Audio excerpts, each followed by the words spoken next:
Hi, my name is Yahav, and I was born and raised as an Israeli and as a Zionist. During the past few years, I've gone through a process of questioning the narrative I grew up with regarding this land we live in and the people living on it. This podcast is about voices of the disillusioned. Each episode is a one-on-one heartfelt conversation with an activist who supports the Palestinian struggle, telling the story of the journey that led them to see through what they were taught. Each of these people has their own unique path that I believe anyone can learn from. Whether you're a Palestinian or a Jew living here or abroad, or just anyone who feels strongly about this subject. I hope you learn as much as I learn from them about how to build a better future for all people between the river and the sea. Uri was born in Tel Aviv, worked as a journalist, history teacher, and a gardener. In his 20s, he was one of the founders of a political movement called Anarchists Against the Wall, which was active in the beginning of the 2000s. He's been living in Portugal for the past 16 years and holds a special place in his heart for the topics of food autonomy and education. Enjoy the episode.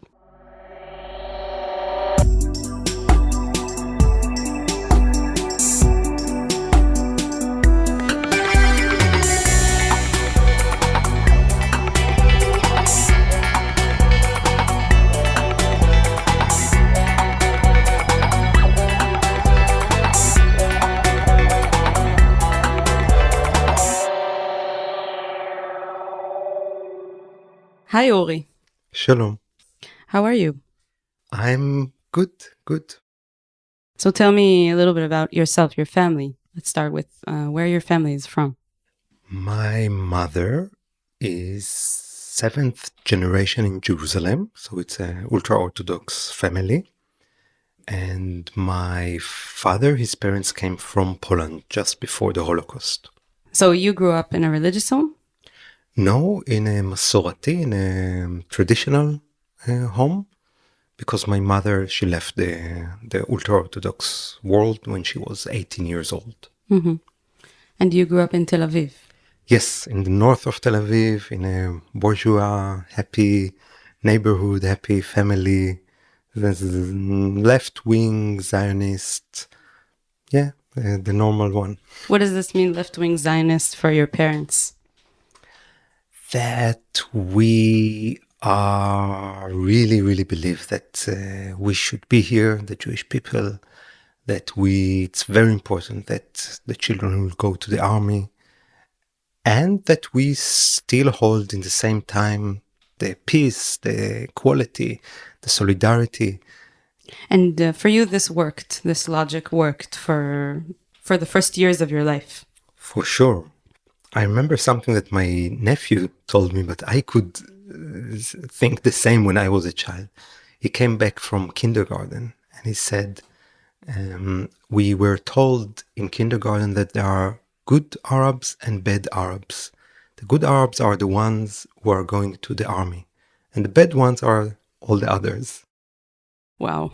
Yeah, so I was in this stream of thought, and then came Oslo Agreement in the 90s, and I was fully with the peace, with the excitement of we are changing the history, and then this assassination of Rabin in 95. How old were you at that time? I was 16. So really classical Noar HaNerot, the youth of the candles. The vigils. That the youth, the teenagers went to the streets and were crying because we lost our papa, and we were mourning together. It was also sacred. I don't want to make fun of it, but only later I learned other sides of Rabin and other sides of the Zionism. And other sides of the Oslo Accords. Exactly. I think a decade later, I was editing a book of Tanya Reinhardt, a teacher of mine, a student of Noam Chomsky. And the name of the book was Lies About Peace. It's a book that tries to reveal what is behind the Oslo Agreement. So I accompanied it from the Oslo Agreement influenced my life in both sides. What do you mean in both sides? Also gave me hope and gave me this feeling of we are changing the world, and also helped me to see the lies in the society that I lived in also becoming critical about the media that I consume. So you were a teenager while the dream of the Oslo Accords kind of shattered, and only in retrospect did you understand what you called the lies about peace. But at that point, you still were a normative Israeli Jewish teenage boy that obviously was going to go to the army. Yes, yes. And this happened before the collapse. The collapse happened in the end of my army service. But before my army, it was clear for me that I will not go to the occupied territories, that I will not serve in the occupied territories, because we have to make peace. We have to give away the West Bank and Gaza Strip. So I went to the exams of the submarines. Yeah, it's not in the occupied territories, it's in the water. It's in the water. And I think now when I look to it back, I think it might be also connected to the fact that I was in the closet as gay, and I knew that this is an opportunity to be with a lot of handsome men in one closed submarine, yeah, without being able to get out, with warm beds. You know, you change the beds with each other. Yeah, like two people sleep in the same bed, each in different hours. Yeah, yeah. So anyway, this was my path. But this was like a subconscious. Yeah. Yeah, I was fully in the closet. I think also for myself. And in parallel to this, I also went to the theater of the army, and to the radio station of the army, because I was in a theater department in my school. And I was accepted to the radio station, which is like a very unique place to serve for 3 years. And so I let go of the submarines, I let go of the theater. Even though the submarines is also considered very much an elite unit. Yes. But the radio called me even more. And and I served for 3 years with uniforms, with weapon again and again. And in this time, I was invited by a friend of mine who was a student in the university to go to listen to Professor Tanya Reinhardt in Tel Aviv University. And this course was called Reading in the Newspaper. And what we did in this course was to read the newspaper of yesterday. So you have a bit perspective, and you look and you compare Haaretz and Yediot Achronot, and we learned that actually the alternative thinking, the alternative perspective can be found in the mainstream newspaper, but it is put in a manipulative way, in a way that creates the mainstream thinking. This was mind-blowing moment for me to sit there. Sometimes I think I even came with uniforms directly from the army. Because you had this kind of job that in the evenings you were free, so you could go to the university and listen in on courses. Okay. Yeah. And this opened me not only to be critical to capitalism, to patriarchy, to speciesism, but also to Zionism. So while I was in the army, I started to live my faith in the Zionist story.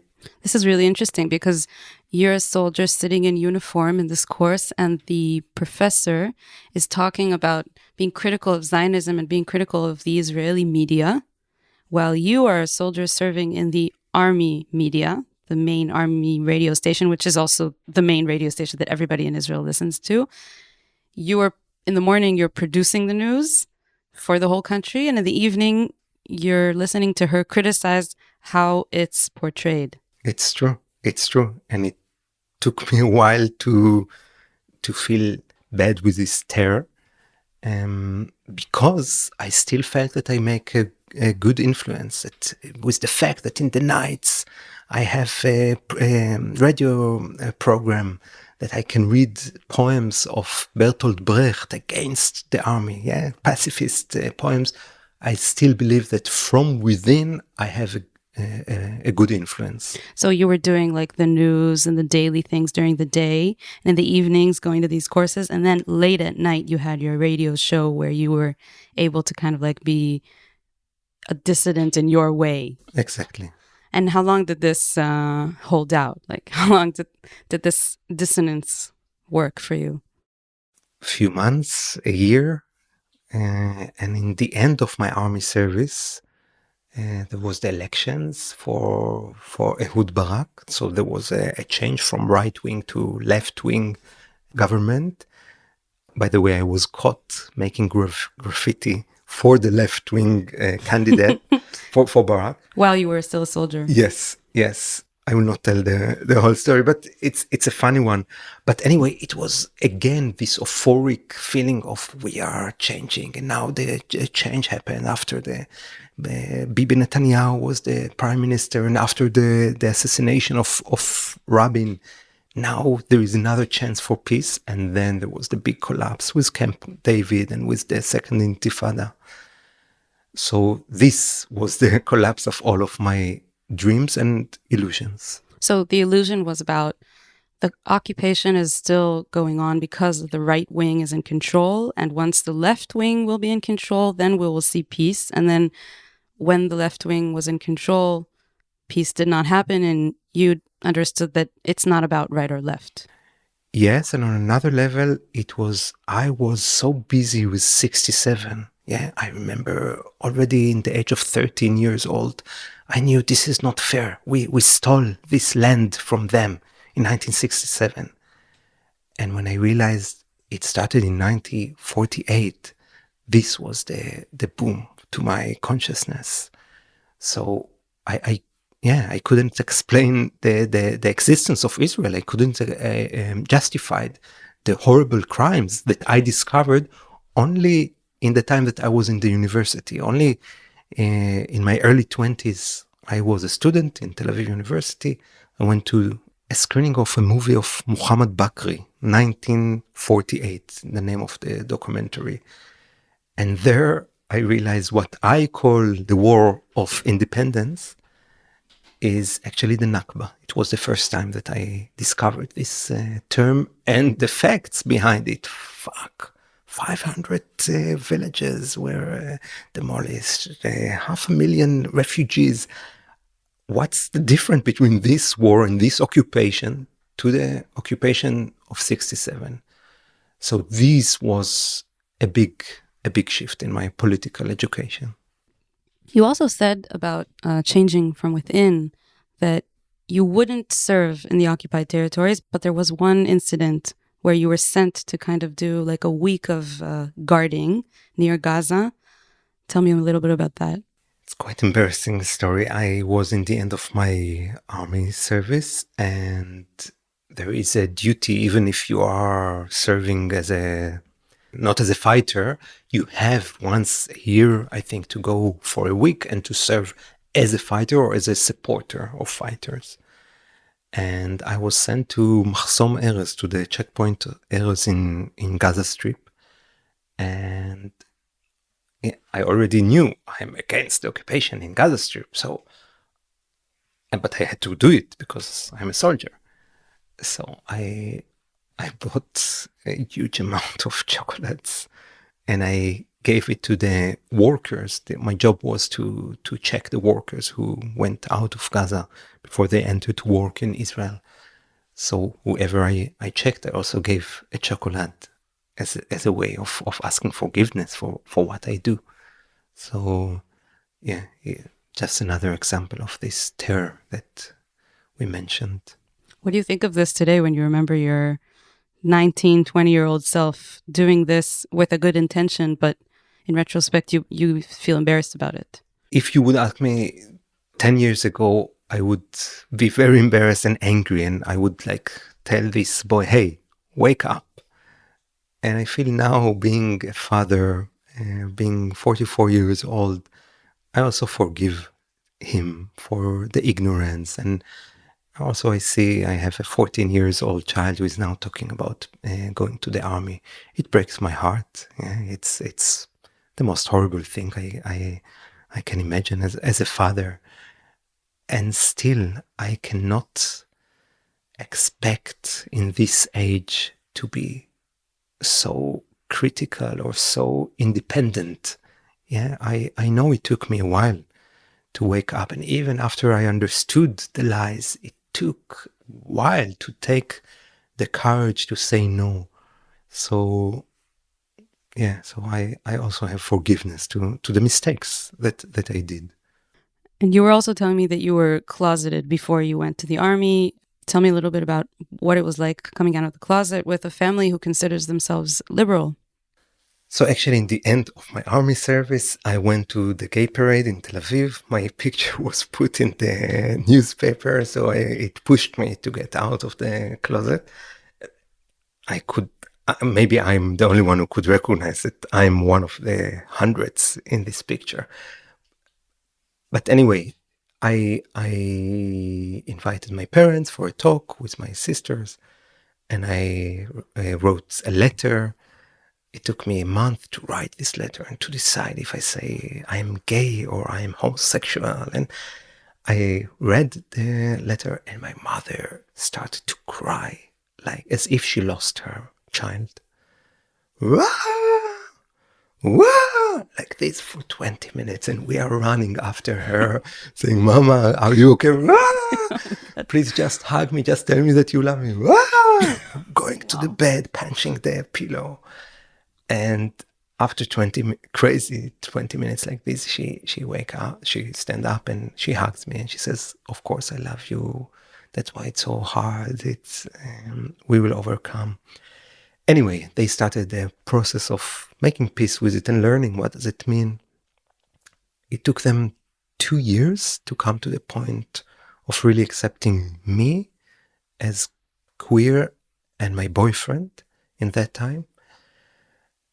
And when they accepted my gayness, it was much harder for them, the fact that I'm not Zionist, than that I'm gay. And I remember a talk with my father, and he said, "It's fine that you are left-wing. It's fine. I'm also critical about the situation, but you cannot be pro-Palestinian. You cannot be anti-Israeli." And I told him, "Papa, I'm anti-Zionist. I'm anti-Israeli. This is what I believe." And he took his fist and he banged his fist on the table and said, "You cannot say you are anti-Israeli. Your grandpa's name is Israel. Don't even say it." And from this moment, I think we don't talk politics in my family. So we know that we love each other, we support each other. And on politics, we don't talk. Till today. Yeah. So you came out of the closet and you had your first boyfriend. And what happened then? I was a journalist in Haaretz newspaper. I was writing about media. And my boyfriend was accepted to Cambridge. And I decided to leave Haaretz, to leave Israel and to leave my career as a journalist. Because Haaretz means the land. Exactly. And together we traveled to Cambridge and we lived together. It was quite a sleepy town, Cambridge, a town of students, but I found my interest in the Palestinian solidarity group. So I also got to know Palestinian refugees, also people from Syria, from Iran. So it was an opportunity for me to enlarge my political perspective. But our love didn't survive the British winter. And I came back from Cambridge.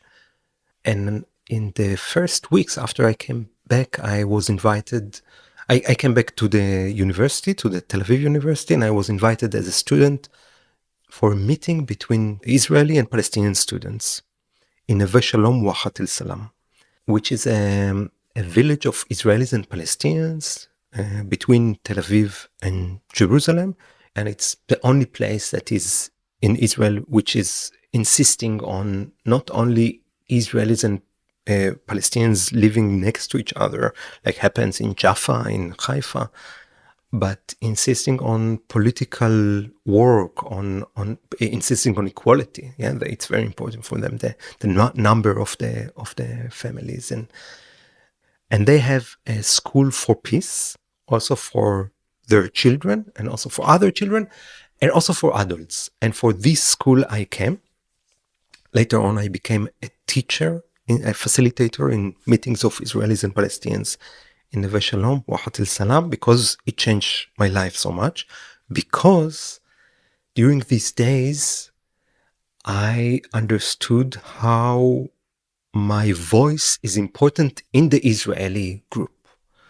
Because all the Israeli students who came there, they were left-wing and they could speak about 67.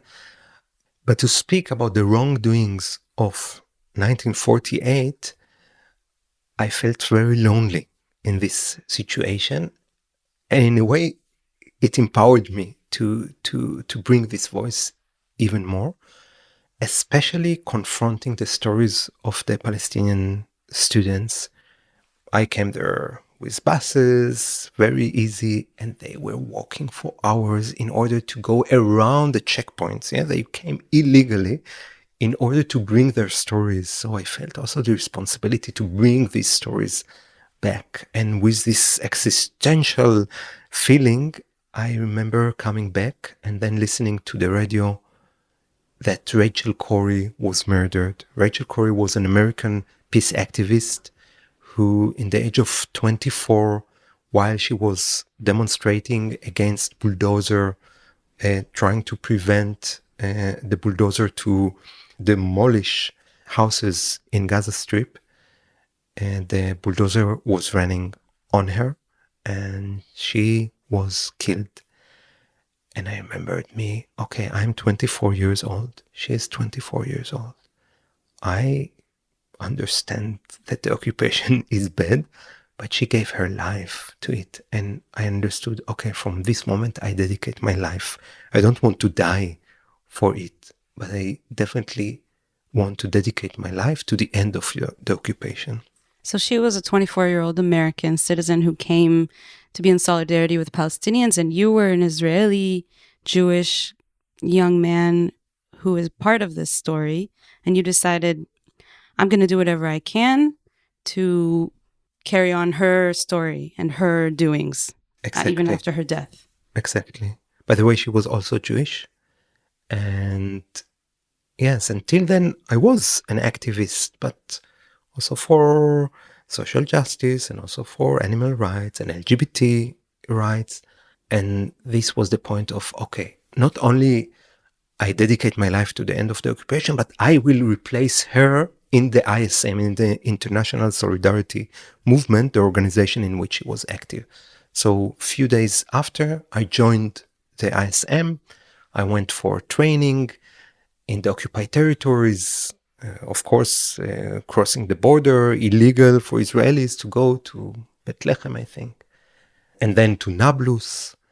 And after a while in Nablus, after getting the training of doing direct actions against it was the building of the wall in this time. After the training, I went to Nablus, and in Nablus, actually, the Palestinians told me, listen, it's beautiful that you bring your solidarity, but we are not ready to include you in this movement, which is for internationals, but not for Israelis. It's too dangerous for you, and it's too complicated for us. But this was before the time of BDS. Yes. Like, it wasn't about normalization. It was about them being afraid that this would endanger them somehow. Yes, yes.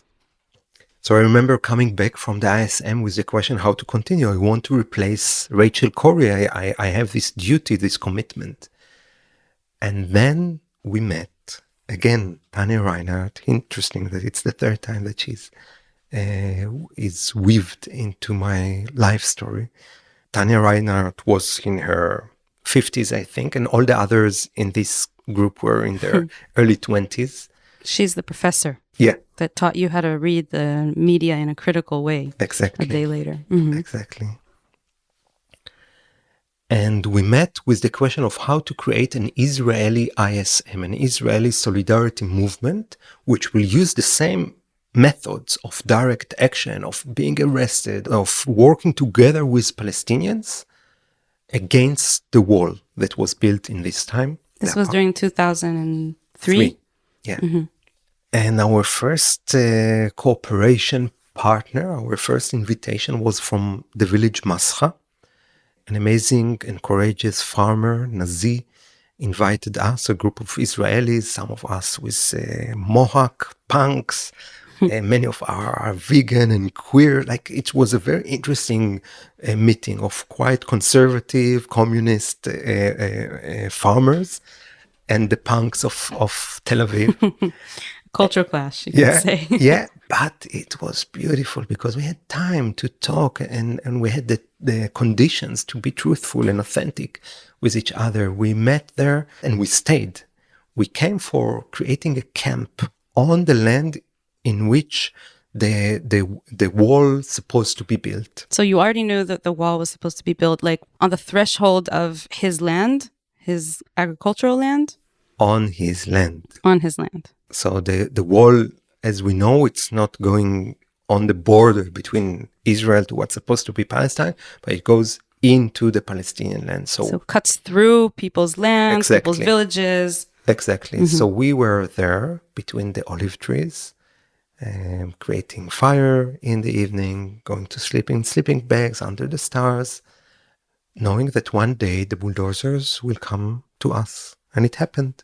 So one day the bulldozers came, we locked ourselves, we were arrested. There was a trial later on. And a few months later, when the wall was built already, we came there. We came back to Mascha. It was in December the same year. And we came from the Palestinian part, from the Palestinian side. The wall was still, it was not established yet all over the land. So it was built in segments, and at this point it was a fence. It wasn't yet the big 8-meter concrete wall. So along the route of the fence, there are some parts which are fence and some parts which are wall. So maybe the wall in the cities, but in the villages, it's still a fence. So in this part, it was a fence, but it was only in this part. Yeah, we could cross to Palestine from many other places, and so we did. And we were a group of 10, 20 activists coming from Israel, joining to our Palestinian friends who live in Mascha. And together we went with cutters, with equipment to cut the fence. And we managed. So we worked on it for 10, 15 minutes. The army came to us from the other side. From the Israeli side. Yeah. And we were shouting, don't shoot at us, because we saw that they pointing the gun to us. And they didn't have rubber bullets. It was real guns, although we didn't know it in that time. And we shouted, don't shoot at us. And they shot. And my friend Gil Naamati was shot in his leg, lost a lot of blood and almost lost his life. And this was another turning point, I can say, in my life. Also to see the battle, to be confronted with the army in front of us, to be in a life threat. And coming from the background of media, I could support our group to answer the growing appetite of the media in that time. In that group. Yeah, exactly. So till then, we were active under names like Jews Against Ghettos or Anarchists Against Walls. And in this time, the media put the label on us, Anarchists Against the Wall, which was only part true. Yeah, we were against the wall, but of course we were against every wall as anarchists. It's interesting because like today, 20 years later in the like Israeli discourse, you could say, everybody knows this group as like Anarchists Against the Wall. And what I didn't know until I met you was that it was anarchists against walls, borders, fences. It was a much larger issue than just the occupation, but this was the local issue that you were involved in. And I remember hearing you say the sentence, a 2-state solution is 2 states too many. Yes, I can say I have a lot of proud of this group and my role in it, because it brought the anarchist discourse to the society. And yeah, of course we were fighting against the apartheid wall, but always we try to connect it to other ways of discrimination and other ways of systems of oppression. And yeah, it brought a new way of fighting against the occupation, because the other left-wing parties talked about finishing the occupation and that's it. But we wanted to create solidarity. We wanted to create a life together. And this is also the way that we were acting. Yeah, it was not only going for demonstrations. It was about building together a culture, a common culture. And you were camped out there for how long? Months. Of course, I came for a few days, for a week, but all the time we kept people over there. And all in all, I think for 2 years, this group was very active, either in camps or in direct actions. Wow. All over Palestine.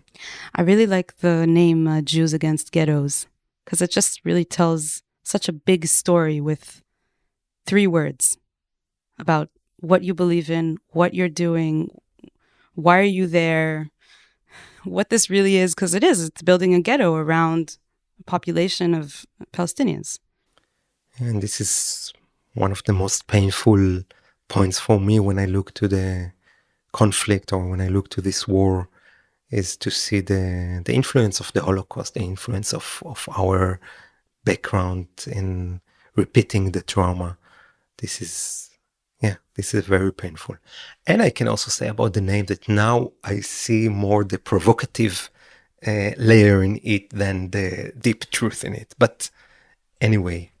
The media basically decided for you once this thing erupted, when your friend Gil was shot and it reached the newspapers and, the primetime television, and suddenly this became like a thing. Everybody was talking about Anarchists Against the Wall. And you had a really crucial role in this operation. Yeah, I was the spokesperson. So I brought my knowledge from the radio station, from the newspaper that I was working in. And I was like, for 3 days, I couldn't sleep. Also because of the shock from the trauma itself. And we created a press conference, and it was a lot of attention, a lot of responsibility, like sending the different activists to talk in different TV programs. And yeah, and it was also, as I said, traumatic, the responsibility, and to be exposed also for my parents, for my friend, my colleagues in the newspaper, in the army, to be exposed as a radical activist. I remember my mother writing me after a letter, I beg you, please, it's good to fight for peace, but you cannot, please don't be extreme, please don't be radical. And I remember me reading it and thinking how stupid she is. Of course, in a radical situation, you need to use radical sense. And again, I can say now, as a father, now as an older person, I think this letter had also truth in it, and she was right. But yeah, it was an extreme time. It's really interesting to watch the video that you sent me.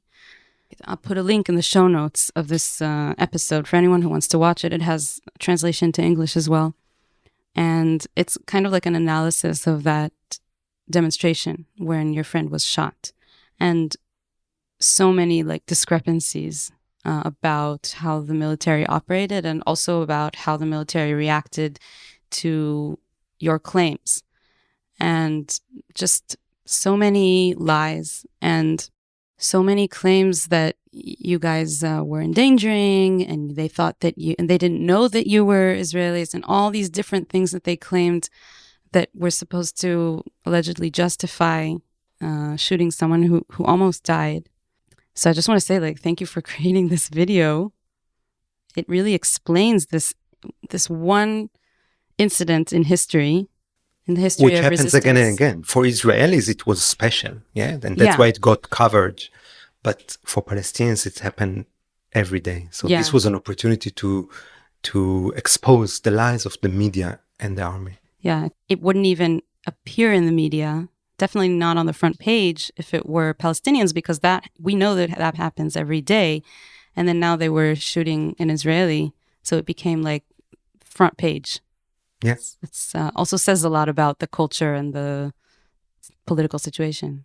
And in a way, by creating Anarchists Against the Wall, we knew that we are using the fact that our blood is more expensive. We knew that we come there to protect, to challenge this racist perspective of the army and the society. And what's also interesting about this aspect is that Gil, that was shot, this had been his first demonstration. He had just finished his army service. Yeah. He was serving in the occupied territories as a soldier in the checkpoints. And by this was exposed to the craziness of the situation. And a few months after, he comes just for the first time to join this group of anarchists who are already for some months are trained and practice. And yeah, in this situation, he was shot. What I find really crazy about this is that the soldiers shooting him, they probably weren't thinking about the fact that this person that they just shot was in their position exactly just a little bit before. Like, they are basically shooting themselves, which again doesn't make it more not okay than shooting a Palestinian, but there is a lot of irony in this. Yeah. In the video, I remember seeing this woman with you guys yelling, "You will meet us back home. You shoot us, and then you'll meet us back in Tel Aviv." Like, this message, it's really it gives me goosebumps. Like, look at what you're doing. You're willing to even shoot your own people to protect this racist and discriminatory system. One of the things that were most difficult for me in that time of going to the West Bank again and again was to come back to Tel Aviv.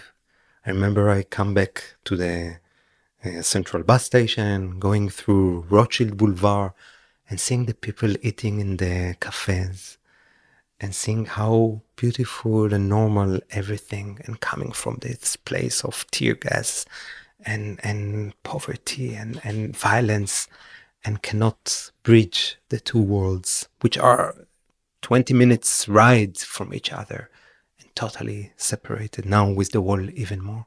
Yeah, I can really connect to that, because when I started going more and more to the West Bank and seeing with my own eyes what the lives of Palestinians look like, and then coming straight from there to Tel Aviv, it's just seeing how people, like, you want to just scream, like, Yeah. how can you not care? How are you sitting here and just like having a good life while these people just 20 minutes away are suffering like this? Like, it's such a like mind fuck. Yeah. So you were part of forming Anarchists Against the Wall. 20 years later, this organization doesn't really exist, right? No, it doesn't exist, as far as I know. Because why? I think every movement, every organization has their own lifetime. And this was the time of this movement. But actually, when you came to me and asked me to give this interview, I felt that it still exists, or the spirit still exists, or it was the first time that I saw the next generation of challenging the Zionist discourse. And I felt that you look to me a little bit like I look to the other generation, and there is not a continuity. Yeah, it's not that we know each other from before. And also this is how I feel with the generation before me. It was Tanya, which I mentioned, and before this Matzpen movement, a movement from the 60s, 70s, also them in the 80s, they faded out. But still, I look to them. I know that there is an inspiration.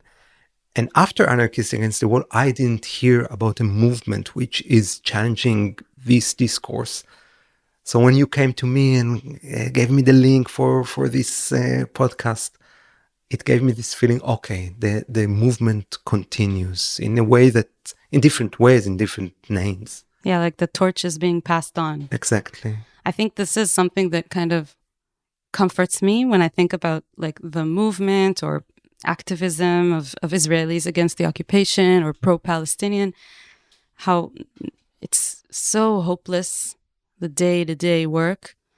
But when you remember that you haven't started it and you're not going to finish it, and you're just part of like a whole lineage of activists who gave a lot and did a lot so that this would keep going on, so that the resistance from within will not die. It never actually died from day one. There were always people trying to challenge this, and it kind of gives like a perspective to see like the people that came before you, to see the people that come after you.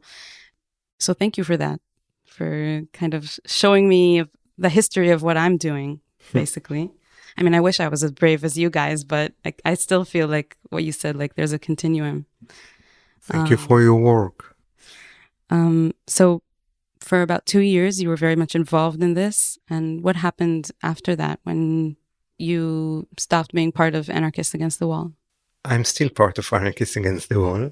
So I'm still anarchist, I'm still against the wall, and it's still part of my belief and heart. In the year of 2005, I came here to Portugal to a community named Tamera. And I was invited for a meeting between Israelis and Palestinians again.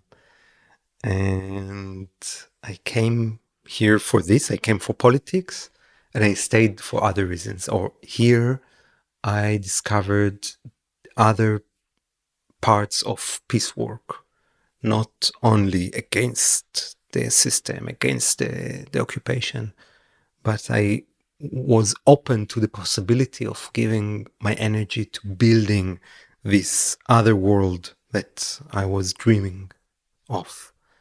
So in the year of 2007, I was 28, and I made a big party to all of my friends, and I said goodbye, and I moved here to Portugal, to Tamera, with a group of Israelis and Palestinians, with whom we were dreaming to create a village, a healing biotope in Israel, Palestine. But for this, we thought we first come here, we learn from Tamera. We thought it will take 1-2 years. It took 5 years. And after 5 years of education, especially about the connection between inner and outer peace work, the understanding that all the war that we see outside is also inside. And this was horror to discover, that it's also that I have the occupation in me, and I have the patterns of war and aggression, and to work on it, and to stay faithful to the outer peace work. It's not about now becoming only doing meditation and dealing with how to make peace with my friend. It's to find the balance between awareness to what happens in the world with the connection to what happens in me. And that is the definition of a healing biotope, because you said that term, and I think maybe people need to understand what that means. It's a beautiful new definition. It could be also a healing biotope is a model for a peace culture. So it's a place in which there are enough complexity, enough elements to be a seed for a new culture. So it cannot be, okay, we focus on free energy, on solar energy, whatever, or we focus on organic agriculture, or we focus on raising free children. No, it's to take all elements, knowing that peace is a holistic task, and work on it. And we believe that these points of hope, these points of research, has an effect not only as places of inspiration for people, but even in holding an energy of peace. So basically, this is like a laboratory of research where people live and use their own lives to research this. And people come from all over the world to learn about this healing biotope and take it back to where they come from. Yes. Yes. So we came here, we thought for 1 year. After 5 years, going to Colombia and meeting a sister community of Tamara. Their name is San Jose de Apartado, a radical community of farmers living in the jungle, refusing to take part in the civil war in Colombia. And they told us, okay, your vision is so amazing. Israelis and Palestinians living together in Israel, Palestine, creating a healing biotop. Just go for it. Don't wait. And we will support you. And this pushed us to say, okay, we are not ready, but let's try. So after 5 years, we went to Israel, Palestine. We lived in a commune, in the beginning, 7 people, 12 people. And after 2 years, also the situation between us, the Palestinians left, the Israelis stayed. And also the war in Gaza. So in 2014, another war happened. And it was very difficult to be a peace worker in this time of asking for revenge in the streets. And we just came back. And since then, we are here waiting for the next generation to take this vision, which I still believe in. But I decided to leave Israel, Palestine, and to create my family, my life here. And what do you think about this notion of like leaving is like abandoning the cause? How do you see this title that I just gave? I have resonance to it. It's also truth. It's not the whole truth. I feel I'm still committed to peace in Israel, Palestine. And one of the things that I learned here is that it's not the biggest and most important war in the world. So, and it's also gave me perspective to see what happens in Colombia, what happens in other places in the world, and to say, okay, this is part of my identity, the Jewish identity, the Israeli identity. And still, for my well-being, for the well-being of my family, I decide to live in another place. So yes, I abandoned, and I wish I could abandon. I could leave, because in a way I left Israel, Palestine, but it stayed with me. I'm still obsessed with news coming from there. Yes, after so many years, 16 years I live here. I could take a break of reading Haaretz's newspaper website, and to be so much interested in what Miri Regev, the Minister of Transportation, says, and I'm still obsessed, almost addicted to it. So I feel involved, unfortunately, and I'm very happy that my children who are born here have the freedom not to be occupied with the violence, with this kind of politics, with this kind of identities. So you said your children are growing up here, but you do have a son that grew up in Israel. True. I have 3 children. 2 of them are here. 1 of them is there. I want to come back to the question of what you raised earlier about him wanting to serve in the army. How do you handle this? I mean, you said a little bit about it, but would you consider telling him, like, I disapprove of this? Do you have conversations about it? He's not even 14 years old, so I'm waiting some more years, giving my hope that in this age of discovering who he is, he will get inspiration from his 3 parents. Each one of us is pacifist and refusing the army in different ways. So I still hope this will be stronger than the society and his friends in school. And I think when a child in the age of 17 comes and say, this is my choice, I don't see not legal but also not mental way to say no. Mm-hmm. And also I want to ask about like resistance and peace work, because sometimes in the context of the occupation of Palestine, people see this as very different. issues. Peace work, which is like dialogue and meeting the other and speaking to the quote unquote other side, and then the resistance, which could be co-resistance or just, resistance from each from their side. But how does this come together for you? And because you were talking about like camping out in the village with the villagers, resisting together. But a lot of times when people hear peace work, they think of something very different. It's hard for me to relate to this question because I don't see the different. Mm-hmm. For me, of course, peace work is to sit Israelis and Palestinians around a campfire and blocking a bulldozer the day after. Mm-hmm. But anyway, I can say that most of my life or most of my activist years, I was resisting the systems. I was resisting the occupation, the capitalism, the patriarchy. And since I live here, I put my energy in building the other system that will come in the collapse, after the collapse of the other systems.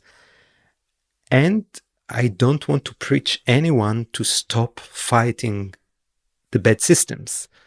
I think it's an important part of peace work, just to fight capitalism, just to fight the occupation, just to fight the Zionism. I find my peace in putting my energies in another way. But of course, I don't condemn or I don't think it's a waste of time. I don't say this system will collapse by itself. Maybe yes, maybe not. So I think it's good to fight and it's good to build. To build alternatives. Yeah. Mm-hmm. I remember that you said about your mother sending this letter to you, stop being so extreme, please, please. You said that you understand today that she was right in this letter. And what did you mean by that? First, she was right as a mother taking care of her child. So I also have this feeling for my children when especially when they disagree with me. I just want for their best. And yeah, it's in a way, it's in contradiction to what I said before, that there is a place for fighting and there is a place for building an alternative.